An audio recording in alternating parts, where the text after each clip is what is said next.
Hello everyone, সবাই কেমন আছেন? আশা করি সবাই ভালো আছেন, আমিও ভালো আছি। আমার নতুন পেজে নতুন একটা রেসিপি নিয়ে আপনাদের সামনে হাজির হয়ে গেলাম আমি। আজকে ছিল কাটলের গুটি আর শুটকি মাছ দিয়ে কচুর লতা। তার জন্য আমি একটা প্যানে কিছু তেল নিয়ে নিলাম, দিয়ে দিলাম এই জায়গায় রসুন কুচি, পেঁয়াজ কুচি আর রসুন কুচি ভালো করে ভাজা হলে তারপরে আমি দিয়ে দেবো শুটকি মাছ আর কাটলের গুটি দুটি ভালো করে ভেজে নিয়ে দিয়ে দেবো কিছু মরিচ। আমি এই জায়গায় বেশি পরিমাণে মরিচ কুচি নিয়েছি, যেহেতু আমি যে গুঁড়া মরিচ ইউজ করব না, তার জন্য আপনারা আপনাদের স্বাদ অনুযায়ী দিতে পারেন। একটু জল দিয়ে দিলাম। এখন গুঁড়া মশলাগুলো দিব।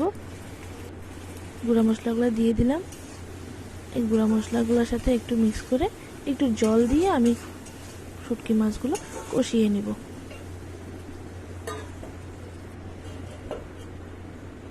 কষানো হয়ে গেলে জলটা একটু টেনে আসলে আমি এই জায়গায় দিয়ে দেব লতাগুলো